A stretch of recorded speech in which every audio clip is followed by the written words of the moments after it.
The point. Tollywood drugs కలకలం. బెంగళూరులో జరిగిన రేవ్ పార్టీ, అందులో నటి హేమ పేరు ఉందా లేదా, ఈ హెడ్లైన్స్ ఇంకా కూడా కొనసాగుతున్నాయి. చాలా గ్యాప్స్ కనిపిస్తున్నాయి. అసలు తనకి టెస్ట్ చేశాక నెగిటివ్ వచ్చిందని చెప్పి హేమ చెప్పి తను అసలు పార్టీకి లేదని చెప్పడంతో మొదలుకుని పోలీసులు ఛార్జ్ షీట్లో తన పేరుని పొందుపరిచారనే ఒక వాస్తవం వరకు ఏం జరుగుతోంది, అసలు ఇంతకీ నటి హేమకి శిక్ష పడుతుందా? వీ హ్యావ్ విత్ అస్ ప్రముఖ high court advocate doctor T Subhashri గారు. నమస్కారం మ్యామ్. అందరికీ సుపరిచిత విశ్లేషకులు, సినిమా ఇండస్ట్రీని చాలా దగ్గరగా పరిశీలిస్తూ వచ్చిన analyst and senior journalist Bharadwaj గారు. నమస్కారం. నమస్తే. ఫస్ట్ ఆఫ్ ఆల్ సార్, వాస్తవాలతో మొదలు పెడదాం. హేమ మాత్రం, నేను కూడా తనతో విడిగా ఆఫ్లైన్ మాట్లాడాను. అంటే తను మీడియా ముఖంగా రావడానికి ఇష్టపడట్లేదు, కానీ ఏం జరిగిందంటే అసలు ఆ రోజు నేను లేనే లేదు, అంతకు ముందు రోజు ఉన్నాను, కానీ ఇంట్లో నేను చేసిన బిర్యానీ వీడియో కూడా ఫేక్ అన్నారు అని చెప్పి తన నిజాయితీని ప్రూవ్ చేసుకోవడానికి నానా తిప్పలు పడ్డారు హేమ గారు. నిజాయితీని అంటే ఆవిడ రేవ్ పార్టీలో ఆవిడ ఉన్నారు అనే వార్త బయటకు వచ్చినప్పుడు ఆవిడ నేను లేను అని, నిజానికి ఆ వార్త బయటకు రావటానికంటే ముందే ఈ వీడియో పోస్ట్ చేశారు. అంటే సోషల్ మీడియాలో ఆవిడ వీడియో పోస్ట్ చేయకుండా ఉండాల్సింది. అంటే సైలెంట్గా ఉంటే ఆవిడకి చాలా అవకాశం ఉండేది కోర్టులో. అంటే ఎందుకు ఇది ఓపెన్గా ఎందుకు చెప్తున్నారు ఈ పేర్లు, తన పేరు కూడా ఎందుకు ఓపెన్గా రివీల్ చేయాలి? అలాగే ఈ ఆవిడకి సంబంధించిన ఏ వ్యవహారమైనా స్ట్రైట్గా ఆవిడతో మాట్లాడచ్చు. ఎందుకు మీడియాలో పోజ్ అవుతోంది ఇదంతా అనేది కూడా ఒక ఇష్యూనే. అలా ఆవిడ సైలెంట్గా ఉండుంటే ఆవిడకి చాలా హక్కులు దొరికేవి. అవును. అవన్నీ వదిలేసుకుని ఆవిడ ఓపెన్ అయ్యారు మొదటే. అవును. ఓపెన్ అయ్యి నేను లేను, అనవసరంగా నేనేదో ఇంట్లో ఉన్నాను, బిర్యానీ చేస్తున్నాను, ఈ వీడియోలన్నీ ఆవిడ పంపు చేశారు. ఇప్పుడు నాకే సంబంధం లేదు, నాకు మీద నెగిటివ్ వచ్చేసింది ఆ రిపోర్ట్ అని మొదట ఆవిడ ఇంకో మాట అన్నారు. అసలు నేను ఎవరికి ఏ శాంపుల్ ఇవ్వలేదు అని మొదలుపెట్టారు ఆవిడ. ఆ తర్వాత వెళ్ళి శాంపుల్స్ ఇచ్చామని చెప్పి ఇంకొక వీడియో బయటకు వచ్చింది. ఆ శాంపుల్స్ ఇచ్చిన దాని మీద ఇప్పుడు ఈ ఛార్జ్ షీట్లో పేరు పెడుతూ వాళ్ళు చాలా క్లియర్గా కొకైన్కి సంబంధించినటువంటి అవశేషాలు ఉన్నాయి ఆవిడ బాడీలో, ఆవిడ ఇచ్చినటువంటి ఈ టెస్ట్ కోసం ఇచ్చినటువంటి వాటిల్లో అని చెప్పారు, రాశారు దానిలో. అయితే నెగిటివ్ వచ్చింది అనేది ఒకటి ఆవిడ లాయర్ ద్వారా తెలుసుకున్నానని చెప్తున్నారు. అవును. మా లాయర్ నుంచి నాకు ఒక శుభవార్త అందింది, ఆయన నెగిటివ్ అని రాశారు దానిలో అని చెప్పారు. వినాయకుడి దగ్గర పెట్టిన వీడియో అది. అవును. కాబట్టి టోటల్గా ఆవిడ అనవసరంగా గేమ్ మొదలుపెట్టారు ఆ రేవ్ పార్టీ. ఇప్పటికైనా సరే ఆవిడ ప్రజల ముందుకు వచ్చి జరిగింది ఏమిటి అనేది చెప్పేస్తే ఇతర స్పెక్యులేషన్స్ లేకుండా పోతాయి. కానీ నిజానికి ఆవిడ పదే ఆఫ్లైన్ అన్నారు. నాకు తెలిసిన ఇతర మీడియా మిత్రులకు కూడా చెప్పారు, ఈ విషయం మేము బహిరంగంగా చెప్పొచ్చని కూడా నాతో చెప్పారు. ఇప్పటికైనా నేను టెస్ట్కి సిద్ధం, 6 నెలలు గడిచే వరకు కొకైన్ అవశేషాలు బ్లడ్లో ఉంటాయి, టెస్ట్కి సిద్ధం మీడియా ముఖంగా అంటున్నారు. సో దాన్ని ఎలా పరిగణించాలి? అంత కాన్ఫిడెన్స్ లేకపోతే ఎందుకు చెప్తారు ఆవిడ మాట? అంటే ఛార్జ్ షీట్ పెట్టేసిన తర్వాత ఛార్జ్ షీట్ అనేది జడ్జిమెంట్ కాదు. ఆవిడ ఇప్పటికీ కంటెస్ట్ చేసే హక్కు ఉంది, ఆవిడకి కంటెస్ట్ చేయొచ్చు. డెఫినెట్గా ఆవిడ ఈ ఛార్జ్ షీట్లో పెట్టినటువంటి ఎలిగేషన్స్ మీద కూడా కోర్టుతో దెబ్బలాడచ్చు ఆవిడ. అవును. దెబ్బలాడి తన నిర్దోషిత్వాన్ని ప్రూవ్ చేసుకుని ఆవిడ ఏదైతే ఛాలెంజ్ చేస్తోందో, ఇప్పుడు మీరు అన్నట్టు ఇప్పటికీ టెస్టులకు సిద్ధమే నేను అని ఆవిడ చెప్పిన ప్రకటన, అది కోర్టులో ప్రూవ్ చేసుకుని ఈ ఛార్జ్ షీట్ తప్పు అని చెప్పి ఆవిడ పోలీసుల మీద కౌంటర్ కేసు పెట్టేటువంటి అధికారం కూడా సంపాదించవచ్చు ఆవిడ. రైట్. మీ అనుమతితో ఒక్కసారి నేను హేమ గారికి ఫోన్ చేస్తున్నాను, ఆవిడ అనుమతిస్తేనే ఈ ఫోన్ని నేను బహిరంగంగా చెప్తాను. హేమ గారు నమస్తే అండి. సరే Hema garu, thank you bye. So basically Hema garu ప్రస్తుతం అంటే ఫోన్లో వాళ్ళ లాయర్ సూచన మేరకు వారు బహిరంగంగా మాట్లాడదలుచుకోలేదు, కానీ మీరు చాలా వ్యాలిడ్ పాయింట్ చెప్పారు భరద్వాజ్ గారు. షీ స్టిల్ కెన్ కంటెస్ట్ చేయొచ్చండి ఆవిడ, కంటెస్ట్ చేయొచ్చు. సో మేడం గారు, ఎలాగో ఒక లాయర్ గా మీరు చెప్పండి సుభాషిణి గారు. పోలీసులు అంటే ఒక జోష్లో కొన్ని ఆరోపణలు చేసేసారు, ఆ తర్వాత నేను నిర్దోషిని, యాక్చువల్లీ టెస్ట్ కూడా నెగిటివ్ వచ్చింది, మా లాయర్ నాకు చెప్పారు ఈ విషయం అని చెప్పి నేను హేమ గారే వీడియో పెట్టారు. అంటే ఎక్కడో టెస్ట్ రిపోర్ట్లో డిస్క్రిపెన్సీ జరిగిందని, ఈవిడ నెగిటివ్ రిపోర్ట్ ఉంది అని చెప్పి ఆ కాపీ. అయితే బేసికల్గా ఆమె ఫస్ట్ వీడియో రిలీజింగ్ అప్పుడు పట్టుకున్న రే పార్టీ స్టార్టింగ్లో ఫస్ట్ వీడియో రిలీజ్ చేయడమే తప్పదు. ఎందుకంటే ఒక లీగల్గా వెళ్తున్న కేసుని అక్కడ అబద్ధం చెప్పారని establish అయింది. తప్పుదారి పట్టిందని ఆల్రెడీ మనకు నోటీస్ ఇచ్చే దాంట్లో ఆల్రెడీ దాంట్లో స్పెసిఫిక్ గా ఉంది. అంటే మీరు అనేది ఏ తప్పు చేయకపోతే ఆ వీడియో పెట్టాల్సిన అవసరం లేదండి, ఎందుకు వచ్చింది? పోలీసులు కూడా when it is going in a legal point of view లా ఒక కేసు నమోదులో ఎప్పుడైనా ఏ కేసు అయినా సరే క్రిమినల్ కేసు ఫైలింగ్ అవుతుందని అంటే you should not divert the issues. అవును, నీవు నిజాయితీతో కొట్లాడినాం అనుకోండి, రైట్, డెఫినెట్ గా you will be winning position లో ఉంటారు. అది అడ్వకేట్ దగ్గర మీరు వెళ్ళిపోతున్నారు కాబట్టి డెఫినెట్ గా యూ హ్యావ్ అన్ ఐడియా. కానీ తను maybe because of over enthusiasm తోని పబ్లిక్ నన్ను ఏం అనుకోవద్దు అని చెప్పుకోవడానికి ఒక అంటే తనకు తాను ఊహించుకొని ఒక రిలీజింగ్ చేస్తుంది. ఇప్పుడు కూడా ఒకటి ఫస్ట్ వీడియో ఒకటి ఫస్ట్ మెసేజ్ చూసినా అది పాజిటివ్గా వచ్చింది హేమ గారికి అని చెప్పేసి ఒకటి చూడడం, ఇమీడియట్ గా సెకండ్ది తనది చూడడం జరిగింది, ఇట్ ఈస్ ఎ నెగిటివ్ అని చెప్పేసి. అసలు తను ఆ వీడియో రిలీజింగే వెన్ కోర్టులో నడుస్తున్న కేసుని వీడియో రిలీజింగ్ చేయడం చాలా తప్పు. అందులో ఆమె అక్యూజ్డ్ గా, ఎందుకంటే దాంట్లో రాసిన పొందుపరిచిన అన్ని కూడా ఈమెకు నెగిటివ్ గా ఉన్నాయి అక్కడ. అవును, ఆమె గెలవడము అన్నది తర్వాత విషయము. ప్రజలల్లా ఆమెకున్న ఒక సినిమాకి సంబంధించిన రెప్యుటేషన్ ని ఖరాబ్ అయిపోతుందన్న భయంతో ఆమె చేస్తున్నట్టు కనపడుతుంది. అంటే ఖచ్చితంగా అది ఉంటుంది కదండి, ఎవరికైనా ఉంటుంది, సినిమా వాళ్ళకే కాదు. ఇప్పుడు ఇంట్రాగేషన్ కి ఎవరైనా తీసుకెళ్తే కూడా వాళ్ళు దోషులు అనే లెవెల్లో మీడియా ట్రయల్ జరిగిపోతుంది. సినిమా ఇండస్ట్రీలో ఇప్పుడు ఆ రోజు ఎవరెవరు పట్టుబడ్డారో ఎవరు ఒక్కళ్ళ గురించి కూడా మాట్లాడరు, హేమ గారి గురించి మాట్లాడతారండి అందరూ. కారణం ఏంటి చెప్పండి? అంటే ఆవిడ ఒక్కరే కూర్చుని అక్కడ ప్రత్యేకంగా డ్రగ్స్ చేయడానికి అక్కడ దాకా వెళ్ళారని అనుకోవాలా, లేకపోతే ఏంటి? 9 మంది నిర్వాహకులు ఉన్నారు, 88 మంది దోషులు ఉన్నారు. తను రిలీజ్ చేసిన video it is making other people to speak on it. Why is that so surprising అంటున్నారు? Because anybody in their defense or anybody in their ఒక యాంగ్జైటీకి లోన్ అయ్యే వాళ్ళు పేరు ఖరాబ్ అవుతున్న అందరికీ ఉంటుందండి, అది ఉంటది. అది కానీ తను ముందు నుంచి ఉన్నాను, నేను అక్కడ ఒక రోజు ముందు నుంచే ఉన్నాను అని చెప్పుకునే విధానంలో కానివ్వండి, అంటే మామూలుగానైతే ఒక క్రిమినల్ కేసెస్ ఫైల్ అవుతున్న క్రమంలో అలాంటి స్టేట్మెంట్స్ ఇవ్వరు. అయితే సినిమాలో ఆమె పనిచేస్తుంది కాబట్టి ఆమె రెప్యుటేషన్ ఎక్కువ స్థాయిలో దెబ్బతింటది అనే ఉద్దేశంతో కొన్ని డైలాగ్ డెలివరేషన్స్ ఆటోమేటిక్ గా సినిమా ఫీల్డ్ అది ఉంటాయి, ఆ డైలాగ్ డెలివరేషన్స్ ఆటోమేటిక్ గా దానికి రిఫ్లెక్ట్ అయిపోయినాయి. సో దాన్ని ఆమె బ్యాక్ చేయలేదు ఇప్పుడు, ఎందుకంటే ఆల్రెడీ దాంట్లో నోటెడ్ ఉంది, because she has given a wrong name at the time of taking the samples.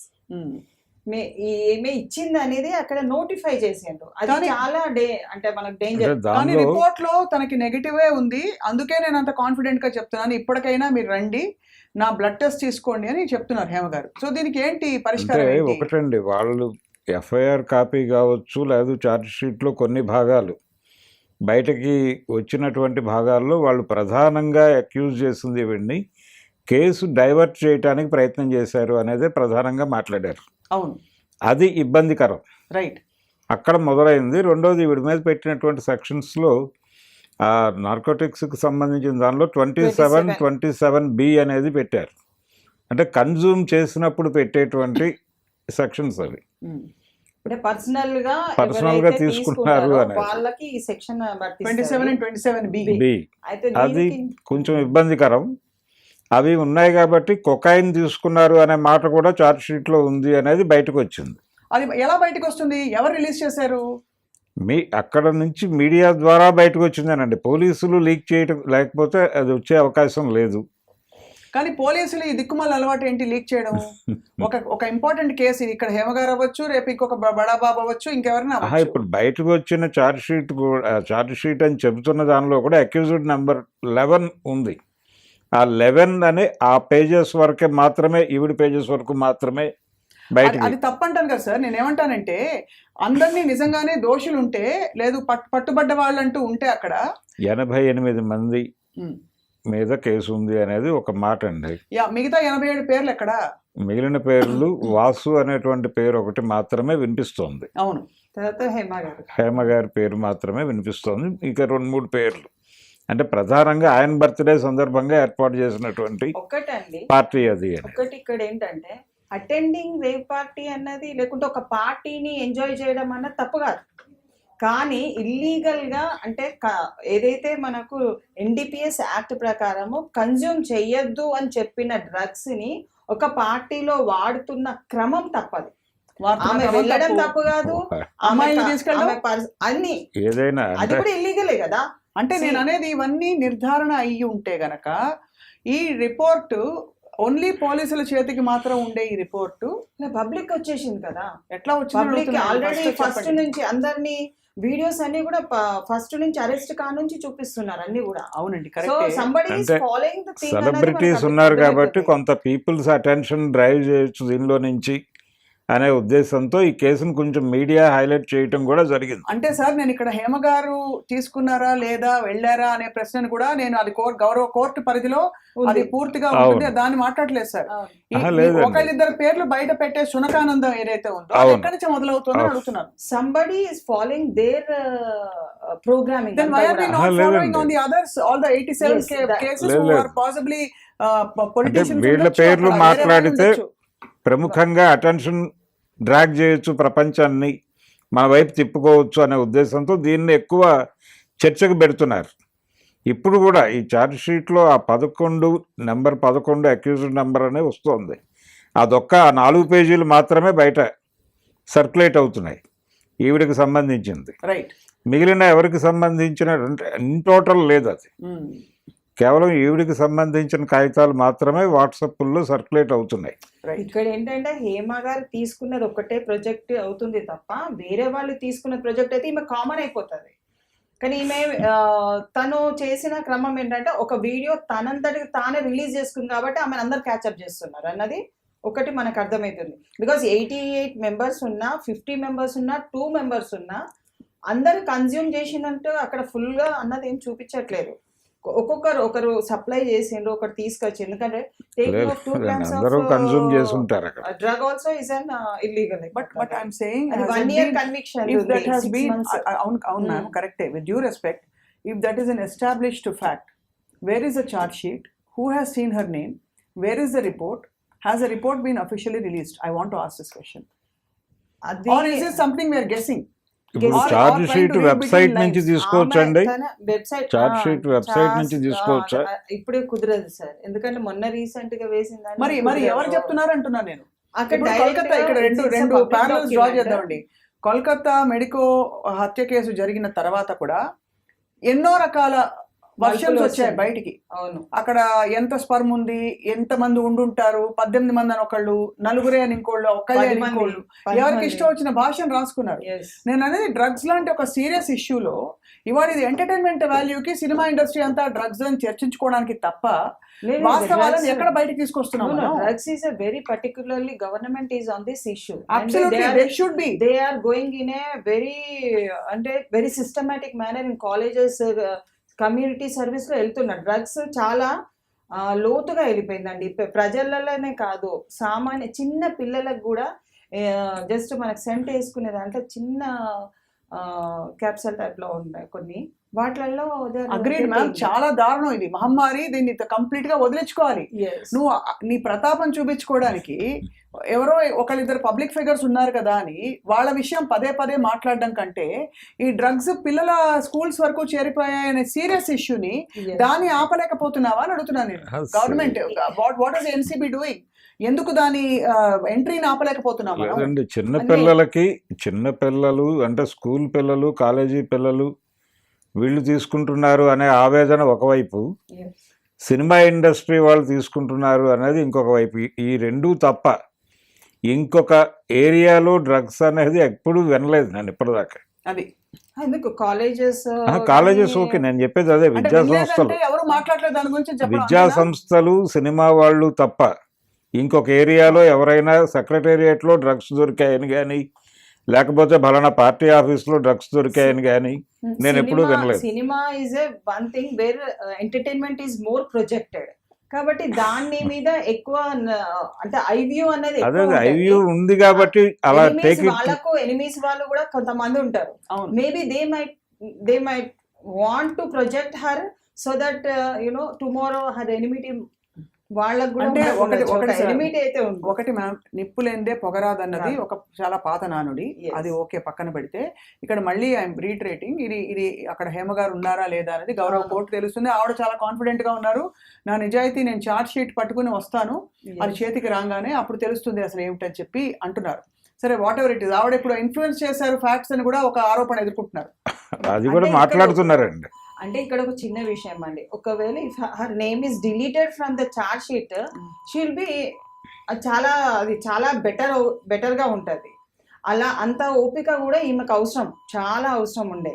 కానీ ఇప్పుడు 2-3 చోట్లలో ఆమె మెసేజెస్ ఇస్తుంది కాబట్టి దట్ హ్యాస్ క్యారీడ్ అవుట్, పబ్లిసిటీగా ఎక్కువ వెళ్ళిపోతున్నది. ఆమె ఇవ్వకుండా ఉన్నదనుకోండి, ఆమె contesting, she has as an accused, she has every right to contest her case. Right, she will win it if she has, అంటే దాంట్లో ఇప్పుడు పర్సనల్ గా తీసుకున్నది అన్నది తన మీద పెట్టిన అభియోగము. అవును, అమ్మిందనే అభియోగము వేరు, దాంట్లో పార్టిసిపేషన్ వీళ్ళకి అన్ని సెక్షన్స్ అట్రాక్ట్ అయ్యాయి అన్ని. ఇప్పుడు హేమ గారి మీద ఏవో సెక్షన్స్ ఉన్నాయి చెప్పండి, మీకు తెలిసిన ఇన్ఫర్మేషన్ ప్రకారం. తర్వాత మీ సోర్స్ ఏమిటి మ్యామ్? ఎస్, అంటే మీ సోర్స్ అంటే చార్జ్ షీట్ మీరు చూసారా? చార్జ్ షీట్ అంటే ఆమె తీసుకున్న నోటీస్ లో ఉన్న సెక్షన్స్ అన్ని కూడా ఉన్నాయి. అది ఆ నోటీస్ ప్రకారం ఇప్పుడు ఆవిడకి షీ హాజ్ క్లియర్ గా అంటే దాంట్లో అమ్మినట్టు పెడ్లింగ్ ఒకటి, దాంట్లో పెడ్లింగ్ ఆవిడకి సంబంధం లేదండి. పెడ్లింగ్ లేదు, చెప్పండి. లేదు, పెడ్లింగ్ లేదు, కన్జ్యూమ్ చేశారనేది మాత్రమే ఉంది ఆవిడ మీద ఎలిగేషన్. రైట్, కన్జ్యూమ్ చేశారనే ఆరోపణ. పార్టిసిపేషన్ ఉంది, పార్టిసిపేషన్ ఇదంతా అంటే ఇల్లీగల్ గా ఉన్న కాన్సెప్ట్ ఉన్న సెక్షన్స్ అన్ని కూడా దాంట్లో పెట్టడం జరిగింది. ఆమె మీద మొదటి నుంచి ఏంటంటే ఒక పాయింట్ ఆఫ్ వ్యూ లో ఆమెను ఒక్కదాన్ని ఎక్కువ ప్రొజెక్ట్ చేసిండ్రు దీంట్లో. నేను అదే అడుగుతున్నాను, మిగతా వాళ్ళు ఏమయ్యారని అడుగుతున్నాను, అంత ఒక్కడే అడుగుతున్నాను. మిగతా వాళ్ళ పేర్లు ఎందుకు రావట్లేదు? ఈవిడ ఒక్కడి మీద అంటే ఈవిడ కుట్ర పన్నేసే దేశంలో డ్రగ్స్ అన్ని ఈవిడే తీసేసుకుని అర్జెంట్ గా అమ్మేసినట్టు ఆవిడ మీద ఫోకస్, ఆవిడ గోడకేసి నెట్టేసి ఇప్పుడు ఆవిడ డిఫెండ్ చేసుకుని వీడియోలు పెడితేనేమో దాన్ని కూడా తప్పుపడుతున్నారు. అందులో రాజకీయ నాయకులు కూడా ఉన్నారు అనేది. Why can't the department be transparent about this sir? రాజకీయ నాయకులు కూడా ఉన్నారు దానిలో అనేది బయటకు వస్తుంది, కానీ ఏ రాజకీయ నాయకుడి పేరు బయటకు రాలేదు.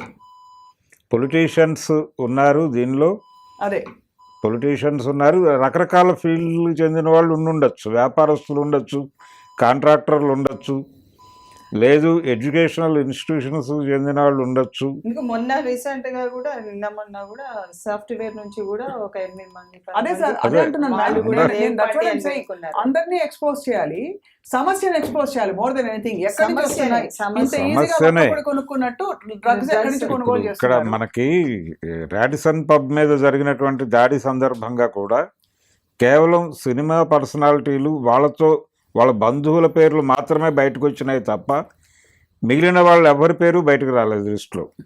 వాళ్ళు ఏ ఫీల్డ్కి చెందిన వాళ్ళు అనేది కూడా బయటకు రాలేదు. సినిమా వాళ్ళతో రిలేషన్ ఉన్నటువంటి వాళ్ళ పేర్లు మాత్రమే బయటకు తీసుకొచ్చి హడావిడి చేస్తున్నారు. నిజానికి సినిమా పరిశ్రమకు సంబంధించిన సంఘాలు కూడా ఎందుకు ఇలా చేస్తున్నారు అని ఇప్పుడు నిలదీసే ప్రయత్నం చేయలేదు. అవును, దాన్ని కూడా క్వశ్చన్ చేయాలి ఒకసారి. అంటే హేమ గారు మాట్లాడచ్చు ఇప్పుడు వాళ్ళతో. రెండోది, ఆవిడ అసలు కోర్టును కూడా కోరుకోవచ్చు, నా పేరు బయట సర్క్యులేట్ కాకుండా చూడాల్సిన ప్రైవసీ కల్పించాలని ఆవిడ కోర్టును అడగచ్చు. తను మొదటి నుంచి కూడా షీఈస్ ట్రైంగ్ టు ఫైట్. నేను కాదు, నన్ను ఎందుకు ఇంత చేస్తున్నారు, నన్ను బలహీనతల కింద ట్రీట్ చేసి నన్ను మొత్తము కుదిపేస్తున్నారు నా జీవితాన్ని అని she's trying to ask. But ఆమె ఒక మహిళగా ఆమె ప్రజల్నే కాదు, కోర్టుకి అప్లికేషన్ పెట్టుకొని నా పర్సనల్ లైఫ్, నేను నా హస్బెండ్, నా పిల్లలు, నా జీవితం అన్నది ఒకటి ఉంది, నన్ను ఇలా ప్రొజెక్ట్ చేయొద్దు, నేను I'm ready to contest the case అనేది ఒక పిటిషన్ వేసుకొని వెళ్ళొచ్చు. దాంట్లో దెర్ ఈస్ ఇప్పుడు చెప్పడం అయితే అలాగే చెప్తున్నారు, నేను కంటెస్ట్ చేస్తాను, ఖచ్చితంగా నా నిజాయితీ ప్రూవ్ చేసుకుంటాను. నేను వీడియో అంతే కదా సార్, అవును, డాక్టర్ లాయర్ గారు చెప్పారని చెప్పి. ఒకటి నెగిటివ్ గా ఉంది, పాజిటివ్ గా ఉంది. You need not declare it, that police they will declare it or court will give the order. కానీ ఈమెకు డిక్లేర్ చేసుకోవడం వల్ల పోలీస్ వాళ్ళు మళ్ళీ అక్కడ ఏంటంటే తను డిక్లేర్ చేసుకుని ఎట్లా చేసుకుంటది ఒక అక్యూజ్ అనేది కేసు డైవర్షన్ చేస్తున్నట్టుగా వాళ్ళు భావించే ప్రమాదం ఉంది కాబట్టి ఆవిడ మాట్లాడకపోవడం బెటర్. మాట్లాడలేదు ఇవాళ, అదే కారణంతో ఆవిడ బహిరంగంగా మాట్లాడడానికి సిద్ధపడలేదు. మాట్లాడద్దు, వేరే తీరుగా నన్ను దయచేసి ప్రొజెక్ట్ ఇలా చేయకండి అని మాట్లాడచ్చు. రైట్, భరద్వాజ్ గారు, మా మూవీ ఆర్టిస్ట్ అసోసియేషన్ లో ఆవిడ మెంబర్షిప్ ని రివోక్ చేసి మళ్ళీ దాన్ని అవును. రీఇన్స్టేట్ చేశారు. సో ఇప్పుడు ఏం జరిగే అవకాశం ఉంది?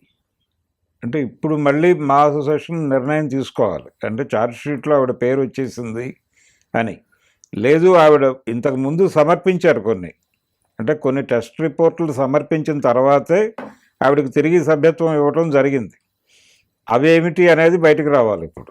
కానీ ఆవిడ ఏం సమర్పించారు, దేని ఆధారంగా మళ్ళీ అసలు మొదట ఎందుకు ఆవిడని సస్పెండ్ చేశారు, తర్వాత ఎందుకు మళ్ళీ తీసుకున్నారు, తీసుకోవటానికి వాళ్ళకి ఆవిడ సమర్పించినటువంటి కాగితాలు ఏమిటి, ఇవన్నీ కూడా చెక్ చేసుకుని వాళ్ళు నిర్ణయం తీసుకోవాలి ఇప్పుడు. అదే దీంట్లో ఏంటంటే ఒకవేళ ఆమెని సస్పెండ్ చేసినా ఆమె she has every right to be the member of the మా. ఎందుకనంటే she is a part and parcel of the accused but not proved. అవునండి. కోర్టు అక్కడే ఇబ్బంది కలిగించే విషయం ఏంటంటే, సరే పూరి జగన్నాథ్ ఆర్మీ ఇంట్రాగేషన్కి వెళ్తున్నారు అని చెప్పి ఆల్మోస్ట్ వాళ్ళు ఇంకా శిక్ష పడిపోయిన లెవెల్లో మాట్లాడుకున్నారు అందరూ. కానీ నిజానికి ఇంట్రాగేషన్ ఇస్ అ పార్ట్. వాళ్ళని తీసుకెళ్ళినప్పుడు కెమెరాలు ఖచ్చితంగా 10 కెమెరాలు కాదు 30 కెమెరాలు వస్తాయి సినిమా వాళ్ళు కాబట్టి. అయితే అంటిల్ ప్రూవెన్ ఇప్పుడు కూడా do you think according to the court of law Hema is and others all the other 87 are proven guilty అండి మేడం? అందరు కాకపోవచ్చు, ఎందుకంటే కానీ ఇప్పుడున్న పరిస్థితి చెప్పండి. ఇప్పుడున్న ఛార్జ్ షీట్ లో వేసింది ఆల్రెడీ దొరికింది కదా, మెటీరియల్ దొరికింది కాబట్టి. కానీ తను ప్రూవ్ చేసుకోవాల్సిన సమయం ఆసన్నమైనప్పుడు తన statements should not be given. అది చాలా స్ట్రిక్ట్లీ ప్రొహిబిటెడ్. అది according to law also it is prohibited. అందుకని ఆమె ఎంత పేషెన్సీతోని కేసు గెలిచి వచ్చి ఇవ్వాలి తప్ప ఇలాంటి స్టేట్మెంట్స్ ద్వారా ఏమవుతుందంటే, యు మీన్ ఈ వీడియోస్ ద్వారా వీడియోస్ ఇవ్వకూడదు అసలు. ఆమె ఇవ్వడం ద్వారా అది కేసు తప్పుదో పట్టిస్తూ హత్య అంటే గుమ్మడికాయ అంటే భుజాలు తడుకున్నట్టు. ఆమంతటా మీరు ఛార్జ్ షీట్ వేసిన ఇన్ని సంవత్సరాల నుంచి సంజయ్ దత్ కూడా ఉన్నారు ఒక కేసులో, బాంబుల కేసులో దాంట్లో అతను కూడా ఒక స్టేట్మెంట్ ఇవ్వలేదు. ఎందుకు ఇవ్వద్దు? ఇది ఏంటంటే కోర్టుకు సంబంధించింది, రెప్యుటేషన్ కి సంబంధించింది. వాళ్ళు ఒక అక్యూజ్డ్ గా ఉన్నారు కాబట్టి they should protect their interest and they should be liable. అంటే పబ్లిక్ కి కూడా రేపు నేను గెలిచి వస్తానన్న నమ్మకం ఉన్నది, దృఢంగా చెప్పాలి నమ్మకం. 4 రోజులు హేమ గారిని తీసుకెళ్లారు ఇంట్రోగేషన్ నిమిత్తం. సో ఆల్మోస్ట్ ఆవిడ రికార్డ్ లో అయితే రేపు నాట్ గిల్టీ అని ప్రూవ్ అయినా 4 రోజులు జైలుకి వెళ్ళి వచ్చిన ఒక ముద్ర మాత్రం పడిపోయింది హేమ గారిని నిజంగానే. సో ఇప్పుడు మరి మ్యామ్ ఒకవేళ ప్రూవ్ అయితే మీరు నిజంగానే పోలీసులు నిర్ధారించి if for all those who are involved in this ఎంత శిక్ష పడే అవకాశం? 1 year అయితే డెఫినెట్ గా పడుతుందండి. But who brought the drug he will get the 10 years conviction లాగా ఉంది. 10 years to life అంతే పడే అవకాశం ఉంది. అందుకనే బెయిలబుల్ నాన్ బెయిలబుల్? అది non bailable. It is compulsory. అది నాన్ బెయిలబుల్. వాళ్ళు అంటే if convicted okay, but in the interim bail వస్తేనే కదమ్మా బయట తిరిగి బెయిల్ వచ్చే అట్లేం లేదు. వాళ్ళు చూపించే విధానాన్ని, వాళ్ళ అడ్వకేట్ ప్రొజెక్షన్ చేసే విధానాన్ని బట్టి వాళ్ళు బయట తిరుగుతున్నారు. So they are now comfortable ని అన్కంఫర్టబుల్ జోన్ లోకి వెళ్ళిపోవద్దు వాళ్ళు ఎప్పుడు కూడా. Drugs is not a small thing where you want to project it. ఒకటి ఏమని చెప్పాలంటే రేపు భవిష్యత్తులో పిల్లలు ఎవరు వాడద్దు అని స్టేట్మెంట్ ఇవ్వచ్చు ఆమె. మేము అనుకోకుండా దాంట్లో ఇరక్కపోయినాము, మేము అనుకోకుండా మా జీవితం ఇలా జరిగింది కాబట్టి పిల్లలు మీరు ఎవరు కూడా దీని వైపు వెళ్ళకండి, ఈ రేవ్ పార్టీలు అని చెప్పి మీరు మీ జీవితాలు నాశనం చేసుకోవద్దని ఆమె స్టేట్మెంట్ ఇవ్వాలి. అలాంటి ఇచ్చితే రేపు భవిష్యత్తులో she will have more importance. అలాగే మా అసోసియేషన్ లాంటివి కూడా సినిమాలకు సంబంధించినటువంటి ఆర్గనైజేషన్స్ ఏ ఉన్నప్పటికీ వీళ్ళ మీద చర్యలు తీసుకోవడంతో పాటు వాళ్ళు సీరియస్గా ఒక ప్రకటన చేయవలసినటువంటి అవసరం అయితే ఉందండి. అది ఈ సినిమా సెలబ్రిటీలకు సంబంధించిన వార్తలను ఎక్కువ ఫోకస్ చేయకండి. ఎందుకు చేస్తున్నారు? మీరు ప్రజల దృష్టిని ఆకట్టుకోవటం కోసం మా జీవితాలని రోడ్డు మీద వేసే హక్కు మీకు లేదు అనేది బలంగా మాట్లాడాల్సినటువంటి అవసరం అయితే ఉంది. అది అవును, ఖచ్చితంగా. అంతేకాకుండా పోలీస్ డిపార్ట్మెంట్ కావచ్చు, అలాగే మీడియా మిత్రులు కావచ్చు, ఖచ్చితంగా సమస్యని పూర్తిగా అంటే సమూలంగా పరిష్కరించే దిశగానే మనం దీన్ని కవర్ చేయాలి. ఎక్కడి నుంచి ఇంకా ఈ డ్రగ్స్ వస్తున్నాయి, అసలు ఈ రేవ్ పార్టీ సంస్కృతిని కంప్లీట్గా ఆపేయడానికి ఏ చర్యలు తీసుకుంటున్నారు డిపార్ట్మెంట్స్, ఎక్కడో ఒకసారి వీరోచితంగా వెళ్ళి రైడ్ చేసి పట్టుకోవడం కాదు, ఇంకా కూడా దొరకకుండా జరుగుతున్న రేవ్ పార్టీల పరిస్థితి ఏంటి, పూర్తిగా సినిమా ఇండస్ట్రీకి సంబంధించిన వాళ్ళు కావచ్చు, పబ్లిక్ మీడియాలో ఉన్న వాళ్ళందరూ కూడా సమాజంలో గౌరవంగా ఉదాహరణ ఇస్తూ ఒక ఎగ్జాంపుల్ ఇచ్చే లైఫ్ బతకాల్సిన అవసరం, ఆ బాధ్యత ఉంటుంది. కాబట్టి ఖచ్చితంగా ఇటువంటివి పూర్తిగా మనం ఖండించాలండి. భరద్వాజ్ గారు, సో ఫైనలీ మీరేమంటారు సార్, సినిమా ఇండస్ట్రీ తరఫున ఒక ఉద్యమం అంటే ఇజ్ ఇట్ పాసిబుల్ అసలు, అంటే నిజంగానే వాళ్ళే వచ్చి బయటికి? అంటే ఇప్పుడు ప్రభుత్వం కోరుతోంది, అంటే రేవంత్ రెడ్డి గారు ఒక విజ్ఞప్తి చేశారు సినిమా పరిశ్రమకి, మీరు తీసేటువంటి సినిమాల టిక్కెట్ల రేట్ల పెంపు కోసం మా దగ్గరకు వస్తున్నారు, ఇదే సందర్భంలో మీరు ఈ డ్రగ్స్కు వ్యతిరేకంగా కొన్ని డాక్యుమెంటరీస్ చేసి మాకు ఇవ్వండి అని అడిగాడు ఆయన. అడిగినప్పుడు చిరంజీవి గారు ఒక డాక్యుమెంటరీ చేసి ఇచ్చారు, అది థియేటర్స్లో ప్లే అవుతోంది. అలాగే ఇంకొక 2-3 నిర్మాతలు కూడా చేసి ఇచ్చారు. దీంతో పాటు మీరు అనవసరంగా మా పేర్లని రోడ్డు మీద పెట్టద్దు అనే మాట కూడా చెప్పాలి వీళ్ళు. అవును, చెప్పి అలాగే మీడియాని కూడా ఒకసారి పిలిచి మాట్లాడాల్సిన అవసరం ఉంది వాళ్ళు. అవును, ఇది ఎక్కడి దాకా పెడుతోందంటే పోలీసులు కూడా, అంటే ఇప్పుడు ఆ మధ్య ఎవరో ప్రొడ్యూసర్ దొరికాడు ఒక ఆయన ఫోన్ పట్టుకొని ఆయన ఫోన్లో ఉన్నటువంటి కాల్ డేటాని వీళ్ళు రోడ్డు మీద పెట్టారు. అంటే ఆయనతో ఇంతమంది మాట్లాడారు ఈరోజు అని చెప్పి, అందులో దాదాపు 3-4 ఫీమేల్ ఆర్టిస్ట్ పేరు కూడా బయటకు వచ్చేసింది. అవన్నీ స్క్రోల్ అయిపోయినాయి ఛానల్స్లో. అంటే వాళ్ళందరూ రకరకాల పనుల మీద ఆయనకు ఫోన్ చేసి ఉండొచ్చు. కానీ ఇక్కడ టీవీలో ప్లే అయినప్పుడు ఏమైందంటే వాళ్ళందరూ కన్జ్యూమర్స్గా ప్రపంచం మాట్లాడుకునే అవకాశం కల్పించారు. చాలా దరిద్రం, చాలా తప్పు కదా సార్. వాళ్ళ పర్సనల్ ప్రైవసీని, everybody has right to privacy. Ma'am, what is the act ma'am? Right to privacy అనేది ఫండమెంటల్ రైట్. Fundamental right. అది రైట్ టు లైఫ్ అనేది కూడా మనకు చాలా ఇంపార్టెంట్ అండి. ఆర్టికల్ 21 చాలా సీరియస్గా చెప్తుంది. మనం మన లైఫ్ని ప్రొటెక్షన్ చేసుకోకపోతే మనం ఈ కాన్స్టిట్యూషన్ ఎందుకున్నది?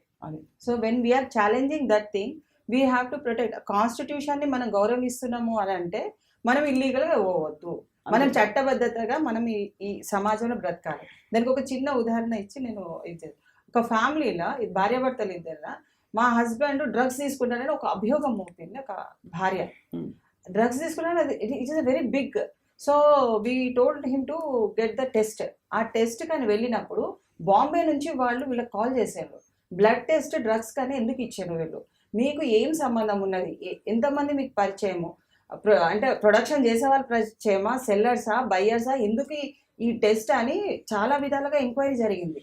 అంటే ఒక బాంబే నుంచి ఒక నిఘా వాళ్ళు ఒక టెస్ట్కే అంత సివియరిటీ తీసుకుంటే ఆ రిపోర్ట్ని చూపించి ఆమె మళ్ళీ మ్యూచువల్ డైవర్స్ తీసుకున్నారు. ఇంకా అంత పెద్ద అభియోగం మోపిన తర్వాత నేను ఆమెతో బతకలేనండి, అబ్బాయి డైవర్స్ తీసుకున్నాడు. అంటే ఒక డ్రగ్స్ మీద మీరు అభియోగం మోపుతున్నారంటే వాళ్ళ జీవితం నరకం అయిపోతుంది.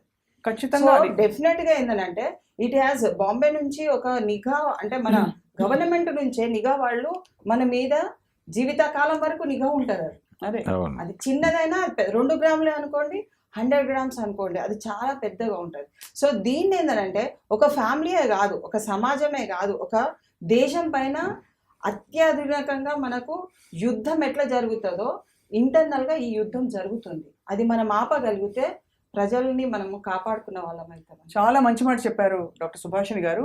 అలాగే భరద్వాజ్ గారు, నిజంగానే సినిమా ఇండస్ట్రీ నుంచి ఒక ఇనిషియేటివ్ రావాలి.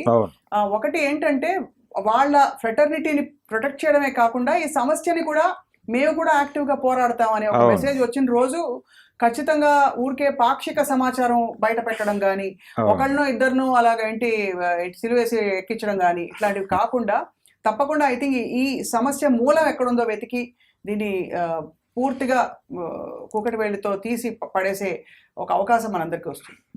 Right sir, thank you Bharadwaj గారు, థ్యాంక్ యూ సుభాష్ గారు, నమస్కారం. And that is to the point today. Thank you all for watching.